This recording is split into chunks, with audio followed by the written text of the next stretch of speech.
Hey guys, welcome to my channel. कैसे हैं आप लोग? आशा करती हूँ कि आप सभी बहुत ही अच्छे होंगे।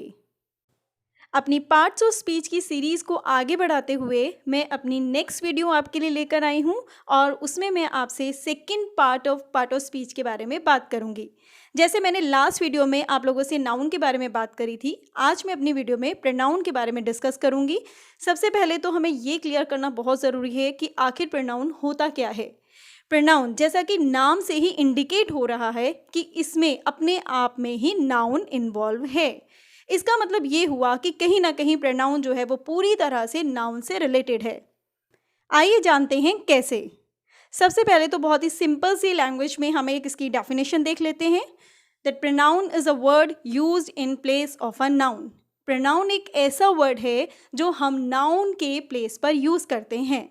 नाउन जिसके बारे में मैंने अपनी लास्ट वीडियो में डिस्कस किया था और उसका लिंक मैंने अपने डिस्क्रिप्शन बॉक्स में शेयर कर दिया है, जिससे आपको दोबारा से ये चीज़ क्लियर हो जाएगी। तो नाउन जैसे कि मैंने आपको बताया था कि नाउन इज अ नेम, तो ऑब्वियस ही बात है क्योंकि प्रोनाउन में नाउन इन्वॉल्व है, तो in short we can say कि प्रोनाउन भी नाम ही होता है, नेम ही होता है, क्योंकि ये ऐसा वर्ड है जो नाउन के प्लेस पे यूज़ किया जाता है। तो मेरी वीडियो को एंड तक ज़रूर देखें। लेकिन अभी तक अगर आपने मेरा चैनल सब्सक्राइब नहीं किया है तो प्लीज़ जल्दी से इसे सब्सक्राइब कर दीजिए और बेल आइकन को प्रेस कर दीजिए ताकि आगे आने वाले नोटिफिकेशंस आपको मिल सकें। चलिए वीडियो को आगे बढ़ाते हैं। ज़रा ये एग्जाम्पल देखिए, Ram is a good boy, he is a good boy. यहाँ पे जो राम है, आप देखिए राम क्या है, नाम है किसी का, स्पेशल नेम है, तो ये नाउन है। अब प्रोनाउन जो होता है वो नाउन की प्लेस पे ही यूज़ करने के लिए वर्ड होता है, यानी कि अगर मैं यूज़ करती हूँ ही, तो यहाँ पे ही क्या है, ही राम ही है जो मैंने उसके प्लेस पे यूज़ किया है। तो ऐसे ही वर्ड जो हम नाम के प्लेस पे यानी कि नाउन के प्लेस पे यूज़ करते हैं वो हमारे ये कॉमन एग्जाम्पल्स मैंने आपको दिखाए हैं, ये हमारे सब प्रोनाउंस होते हैं। He, she, it, you, they, we, I, like this. यानी प्रोनाउन ऐसा वर्ड है जो इंडिकेट नाउन को ही कर रहा है, बट उसके प्लेस पे हमने एक पर्टिकुलर वर्ड को हम यूज़ कर लेते हैं। चलिए बात करते हैं काइंड्स ऑफ प्रोनाउन की। हमारे इंग्लिश में kinds of pronoun 6 kinds of pronoun होते हैं। चलिए देखते हैं वो 6 काइंड्स कौन कौन से हैं। Personal pronoun, possessive pronoun, demonstrative pronoun, interrogative pronoun, reflexive, empathetic pronoun, and 6 is relative pronoun। अब हम इसके बारे में सारे डिटेल में वन बाय वन स्टडी करेंगे। सबसे पहले मैं बात करूंगी पर्सनल प्रोनाउन की। पर्सनल प्रोनाउन यानी कि हमारा पर्सनल, उसमें हम सारे पर्सनल लोग जो होते हैं वो आ जाते हैं। For example I, me, he, she, we, they, his, her, them, its, mine, everything जो भी पर्सनली है वो सारा उसमें आ जाता है। पर्सनल प्रोनाउन में जो सबसे ज़्यादा कन्फ्यूज़न और दिक्कत होती है बच्चों को वो फर्स्ट पर्सन, सेकंड पर्सन और थर्ड पर्सन को समझने में होती है, जो मैं अपनी वीडियो में क्लियर करूंगी। देखिए फर्स्ट पर्सन क्या है, सबसे पहले आप ये देखिए कि बोल कौन रहा है। फर्स्ट पर्सन यानी कि बोल कौन रहा है, हु इज स्पीकिंग, आई और वी, हम ही तो बोलते हैं। सेकंड पर्सन को इंडिकेट करने के लिए कि आप किससे बोल रहे हैं, किससे बात कर रहे हैं, सामने वाले से यानी कि यू, तो ये होता है हमारा सेकंड पर्सन। थर्ड पर्सन के लिए कि हम किससे बात कर रहे हैं, to whom we are talking about, he, she, it, they.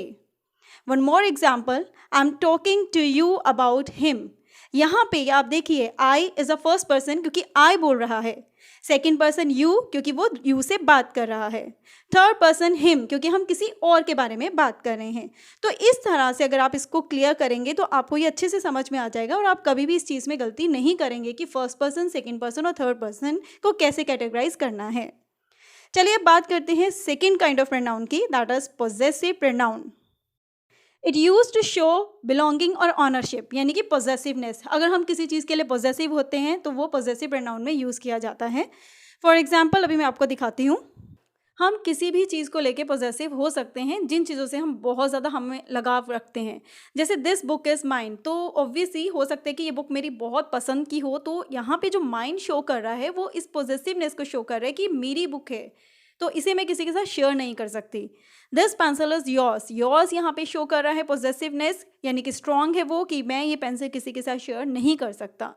Just look some more examples, his, hers, theirs, yours, mine, ये सब जो हैं हमें पोजेसिवनेस शो करते हैं और ये एग्जाम्पल्स हैं हमारे पोजेसिव प्रोनाउन के। चलिए अब आगे बढ़ते हैं अपने नेक्स्ट काइंड की तरफ। नेक्स्ट काइंड है हमारा डेमोन्स्ट्रेटिव। तो सबसे पहले तो मैं इस डेमोन्स्ट्रेटिव वर्ड को क्लियर करना चाहूँगी। डेमोन्स्ट्रेटिव का मीन्स होता है टू पॉइंट आउट समथिंग। जब हम किसी ऑब्जेक्ट को या किसी भी चीज़ को पॉइंट आउट करते हैं तो डेमोन्स्ट्रेटिव कहलाता है। जैसे मैंने कहा this is an interesting game, तो यहाँ पे मैं जो पॉइंट आउट कर रही हूँ, गेम को पॉइंट आउट कर रही हूँ, तो यहाँ पे जो दिस है वो डेमोन्स्ट्रेशन दिखा रहा है। तो जब भी हम किसी चीज़ को डेमोन्स्ट्रेट करते हैं तो हम दिस, दैट, दीज, दोज और सच ये वर्ड्स यूज़ करते हैं और डेमोन्स्ट्रेट करते हैं किसी भी ऑब्जेक्ट को, किसी भी पर्सन को। तो इसीलिए दिस, दैट, दीज, दोज और सच जो है हमारे वो डेमोन्स्ट्रेटिव प्रोनाउन होते हैं। यानी ये उन ऑब्जेक्ट को शो करते हैं या पॉइंट आउट करते हैं जिनको ये रेफर करते हैं। चलिए अब आगे बढ़ते हैं। हमारा जो नेक्स्ट काइंड है वो है इंट्रोगेटिव। इंट्रोगेटिव को बहुत ही इजीली समझा जाता है क्योंकि जितने भी हमारे डब्ल्यू से रिलेटेड क्वेश्चंस है और एच से डब्ल्यू रिलेटेड क्वेश्चंस है वो सारे क्वेश्चंस इसमें आ जाते हैं, क्योंकि इंटरोगेटिव का मीनिंग ही ये होता है आस्किंग क्वेश्चंस, और इनके एंड में हम क्वेश्चन मार्क लगाते हैं। चलिए एग्जाम्पल देखते हैं। जैसे मैंने कहा what are you thinking, why are you laughing. तो यहाँ पे जो हमारी ये डब्ल्यू वर्ड हैं, व्हाट और वाई, ये हमारे इंटरोगेटिव प्रोनाउंस हैं। इसमें जो सबसे ज़्यादा ध्यान रखने की इंपॉर्टेंट चीज़ होती है वो ये होती है कि हम जो ये इंटरोगेटिव प्रोनाउंस होते हैं वो हमेशा वर्ब को फॉलो करते हैं।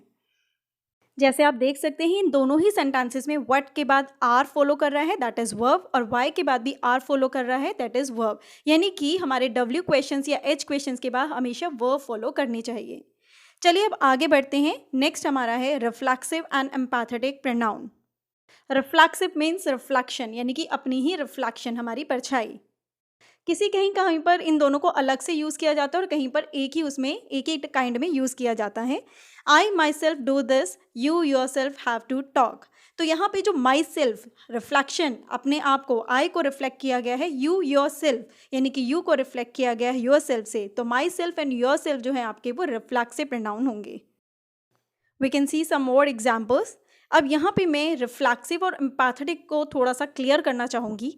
बेसिकली जो रिफ्लेक्टिव प्रोनाउंस होते हैं वो यूज़ किए जाते हैं सब्जेक्ट के रिफ्लेक्शन को दिखाने के लिए, यानी कि बिल्कुल सब्जेक्ट के बाद वर्ब, उसके बाद उसे यूज़ किया जाता है। और जो एम्पैथेटिक प्रोनाउंस होते हैं वो हम एम्फेसाइज, सब्जेक्ट की जो इंटेंशन है, उसकी जो इन्वॉल्वमेंट है उस सेंटेंस में, उस पर एम्फेसाइज करने के लिए उसको बिल्कुल सब्जेक्ट के साथ यूज़ करते हैं। For example I my self will do, तो यहाँ पे जो माई सेल्फ है वो बिल्कुल सब्जेक्ट के साथ, जैसे उनका इन्वॉल्वमेंट दिखा रहा है, तो यहाँ पे ये एम्पैथेटिक प्रोनाउन है। और I will do my self, जिसमें वो एक्शन को उसको रिफ्लेक्ट कर रहा है, तो यहाँ पर आपका रिफ्लेक्सिव प्रोनाउन है। आई होप ये आपको क्लियर हो गया होगा। अब हम आगे बढ़ते हैं। नेक्स्ट जो हमारा काइंड है वो है हमारा रिलेटिव प्रोनाउन। देखिए रिलेटिव जैसा कि नाम से ही पता चल रहा है, रिलेशन, यानी कि इनका प्रोनाउन का ही आपस में कोई रिलेशन होना चाहिए।